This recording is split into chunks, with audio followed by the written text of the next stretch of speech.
ஆகாஷ் இன்வால்வான முக்கியமான நாள். அவங்க 2 பேருமே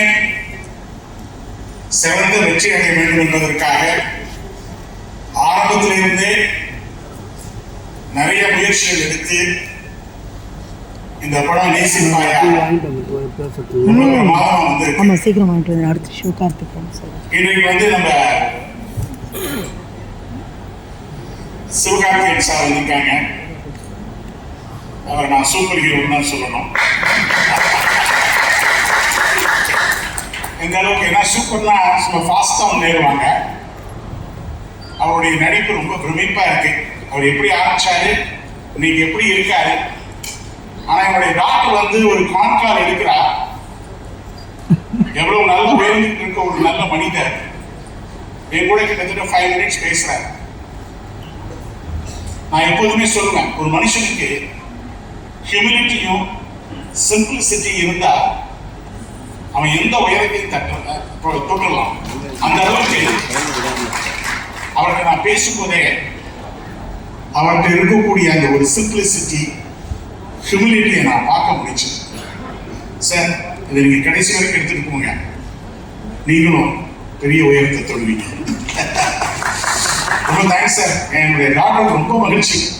விடாம அவங்களை பத்தி சொல்லலாம், அவர் கண்டிப்பா வரணும்னு சொல்லி நீங்க வந்ததே எனக்கு ரொம்ப we are proud of you. அடுத்து விஜயாண்டனி நான் சொல்ல வேண்டிய அவசியம் இல்லை, பெரிய மோட்டிவேஷன் ஸ்பீக்கர்லாம் சொன்னாங்க. ஏன்னா நல்ல நெருங்கிய நண்பர், சில மாதிரி குடும்பத்தோட நெருங்கிய நண்பர்.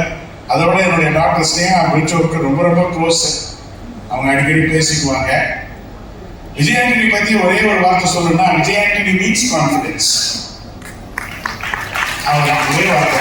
அதாவது அவர்கிட்ட நீங்க உட்கார்ந்து பேசுனீங்கன்னா எதுவுமே முடியாதுன்னு சொல்லவே மாட்டார். சார் முடிச்சிடலாம் சார், அது ஒண்ணுமே இல்லை சார், அது சூப்பர் ஹிட் சார். இதை தவிர ஒரு நெகட்டிவான ஒரு வேர்ட்ஸ் அவர்கிட்ட வந்து கேட்கவே முடியாது. ஒரு நல்ல மனிதர், ஒரு எதுவுமே மனவிட்டு பேசக்கூடிய ஒரு உண்மையான மனிதர். ரொம்ப தேங்க்ஸ் பிரதர், ரொம்ப தேங்க்ஸ். எனவே எல்லாருமே எல்லாத்தையும் பற்றி பேசுறாங்க, நம்ம நிறைய நேரம் பேச விரும்பல. சிவகார்த்திகேயன் சார் வந்து பேசணும், மற்றவங்க பேசணும். முக்கியமா நம்ம இன்னைக்கு வந்து விஷ்ணு சார் வந்தாரு. இன்ஃபேக்ட் ஏற்கனவே சொன்ன மாதிரி விஷ்ணு சார் பற்றி நம்ம நிறைய கேள்விப்பட்டிருக்கோம். ஒரு பெரிய டைரக்டர். அப்போ என்னுடைய டாக்டருக்கு வந்து அவங்க ஆகாஷ் வந்து அவர் வந்து பெரிய லெவல்ல சில டைரக்டர்ஸ்லாம் வந்து பார்த்தாங்க, கதை சொன்னாங்க. பட் அவளுக்கு என்ன இஷ்டம்னா, ஒரு பெரிய டைரக்டர், ஒரு ஹீரோவை அழகா காட்டக்கூடிய டைரக்டர், அற்புதமா டைரக்ஷன் பண்ணக்கூடிய ஒரு டைரக்டர், அனுபவம் உள்ள ஒரு டைரக்டர் வேணுங்கிற காரணத்துக்காக இவளே வந்து ஆகாஷோட நேரா அவர் போய் பாம்பேல பார்த்து, அப்பதான் ஒரு பெரிய சூப்பர் ஹிட் கொடுத்து நேஷனல் அவார்டு எல்லாமே வாங்கிட்டு இருந்த டைம் ஷேர்ஷாங்கிற படம் உங்களுக்கு எல்லாருக்கும் தெரியும். முக்கியமா எனக்கு ஆஃபீஸ் ஆல் ஓவர் இந்தியாவில் இருக்கிறதுனால பாம்பே டெல்லிலாம் போகும்போது இந்த ஷேர்ஷா பற்றி அடிக்கடி பேசுவாங்க. அந்த அளவுக்கு ஒரு சிறப்பான படத்தை எடுத்தவரை ஒரு பர்டிகுலர் இடைவெளிக்கு அப்புறம் இவன் போய் ரிக்வெஸ்ட் பண்ணி அவரை வந்து நம்ம தமிழ் படத்துக்கு வர வச்சிருக்காங்க. அவரும் வந்த உடனே ஒரு குவாலிட்டியா படம் பண்ணணுங்கிறதுக்காக ஒரு டைம் எடுத்துக்கிட்டார். ஆனா நீங்க படத்தை பார்த்தீங்கன்னா எதுக்காக இந்த டைம் எடுத்துக்கிட்டாங்க, எந்த அளவுக்கு இந்த பிக்சர் குவாலிட்டியா வந்திருக்குது என்பதை நீங்க நல்லா புரிஞ்சுக்குவீங்க. விஷ்ணு சாரை பத்தி சொல்லணும்னா வெரி கமிட்டட் பர்சன். அதாவது நான் செட்ல இருக்கும்போது சில ஷூட்டிங் ஸ்பாட்டுக்கு போயிருக்கேன். நம்மளோட கூட சரியா பேச மாட்டார். அந்த ஃபோக்கஸ்ட் மேன். யார் ஒருத்தர் லைஃப்ல ரொம்ப ஃபோக்கஸ்டா இருப்பாங்களோ அவங்களுடைய வெற்றியை நம்ம தடுக்கவே முடியாது. அந்த அளவுக்கு அவர் எடுத்துக்கிட்ட அந்த சப்ஜெக்டை ரொம்ப சூப்பரா கமிட்டடா ஒர்க் பண்ணி அதை அன்னைக்கு நான் படத்தை பார்க்கும்போது இந்த அளவுக்கு வருமா நான் எதிர்பார்க்கல. ஆனா அற்புதமா கொண்டு வந்திருக்காரு டைரக்டர் சார். ரொம்ப தேங்க்ஸ். நீங்க இவ்வளவு தூரம் இடைவெளி விடாம தமிழ்ல இது மாதிரி இன்னும் பெரிய பெரிய ஆளுங்களுக்குலாம் நீங்க பிரேக் கொடுத்துருக்கீங்க. தமிழ்ல இன்னும் நிறைய படங்களை ப்ரொடியூஸ் பண்ணணும், டைரக்ட் பண்ணணும், இன்னும் நல்ல கதைகளை வந்து இந்த தமிழ்நாட்டுக்கு கொடுக்கணும்னு நான் வேண்டிக்கிறேன். அடுத்து இன்னைக்கு நம்முடைய கதாநாயகன் யுவன் சங்கர், அவங்க எப்ப பார்த்தாலும் அவர் சொன்ன மாதிரி ஒரு சிரிப்பு தான். ஏன்னா வாழ்க்கையில 2 தான். நம்ம வாழ்க்கையில நம்ம ஜெயிக்கணும், எதுவுமே பிரச்சனை இல்லாம இருக்கணும்னா ஒன்றும் ஸ்மைல் பண்ணணும், இல்லைன்னா சைலண்டாக இருக்கணும்.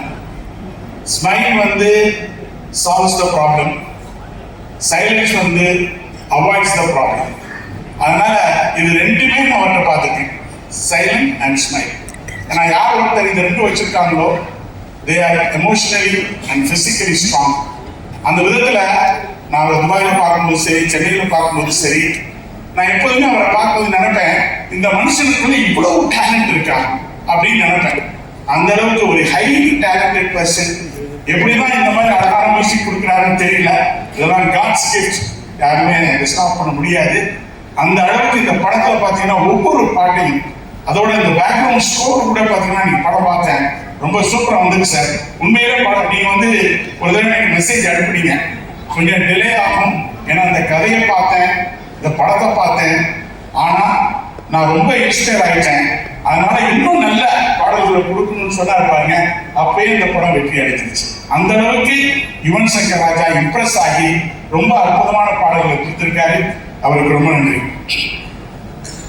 அடுத்து வந்து இந்த இதுல வந்து பாத்தீங்கன்னா நம்ம ஸ்னேகா பற்றி சொல்லணும். அவன் இந்த எனக்கு வந்து வாழ்க்கையில வந்து நான் எம்பிஏ பண்ணியிருக்கேன், எல்லாம் பண்ணியிருக்கேன், பல போஸ்ட் கிராஜுவேஷன் பண்ணியிருக்கிறேன். ஆனா என்னுடைய பிசினஸ் ரன் பண்றது கூட நான் இவ்வளவு டென்ஷன் ஆனதில்லை. ஆனா எப்போதுமே ஸ்னேகா நான் டென்ஷனாக தான் பார்ப்பேன், வெரி ஸ்ட்ரெஸ்ஃபுல்லா இருப்பான்.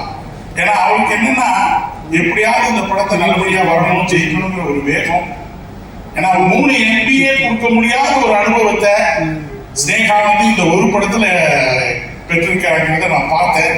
நான் அந்த அளவுக்கு organisation skill, managerial skill, execution skill, operational skill, எல்லா ஸ்கில்லையும் அவங்க கத்துக்கிட்டாங்கன்னா இந்த படத்துல எனக்கு ரொம்ப மகிழ்ச்சி. Sneha, you are in for business.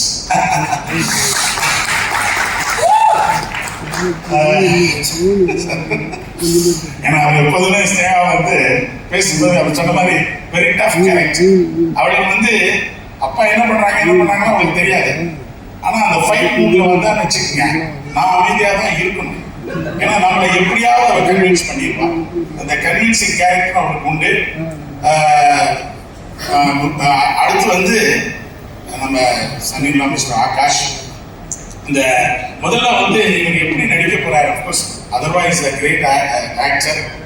இன்னும் நினைப்பேன் அதர்வா வந்து இன்னும் பெரிய லெவலுக்கு போகணும், கண்டிப்பா போவார். ஏன்னா அந்த அளவுக்கு அவருக்கு ஃபர்ஸ்ட் கிளாஸ் டேலண்ட்ஸ் இருக்கு. அவரோட படங்கள் இது வரைக்கும் நான் பார்த்துருக்கேன். இன்னும் பல உயரங்களை தொடுவார் அவர் கண்டிப்பா. அவர் வந்து அவருடைய பிரதர்ங்கிற முறையில் அவருடைய சாயல் இருக்குமா அல்லது முரளிசாருடைய சாயல் இருக்குமான்னு நினைச்சு பார்த்தேன். அது படத்தை பார்த்தவங்க முதல்ல வந்து அவனுக்கு கை கொடுத்து ஃபர்ஸ்ட் டைம் நம்ம விஷ்ணுவர்தன் சார் உங்களை ரொம்ப நேச்சுரலா நடிக்க வச்சிருக்காங்க, எந்த வித சாயல் உங்கள்கிட்ட இல்லை, அதுவே உங்களுக்கு ஒரு பெரிய சக்சஸ்ன்னு சொன்னேன். ஏன்னா அந்த படத்துல ஒரு ஒரு நேச்சுரல் இவர் அப்படி பண்ணுவாருன்னா எதிர்பார்க்கல. ஏன்னா நம்மளோட எப்போது சிம்பிளா இருப்பாரு, நார்மலா இருப்பாரு. அப்படிப்பட்ட ஒரு மனிதர் வந்து படத்துல அவ்வளவு சூப்பரா ஆக்ட் பண்ணி எனக்கே ரொம்ப ஓகே, ஒரு நல்ல படம் வந்திருக்குது. அதனாலதான் எங்களுக்கு ரோமியோ பிக்சர்ஸ் அவர் இருக்காருன்னு நினைக்கிறேன். அவர் வந்து இந்த படம் ரொம்ப நல்லா இருக்கு, நம்ம கண்டிப்பா பொங்கலுக்கு வரணும்னு சொன்னார் பாருங்க. அப்பயே எனக்கு ரொம்ப கான்ஃபிடன்ஸ் வந்தது.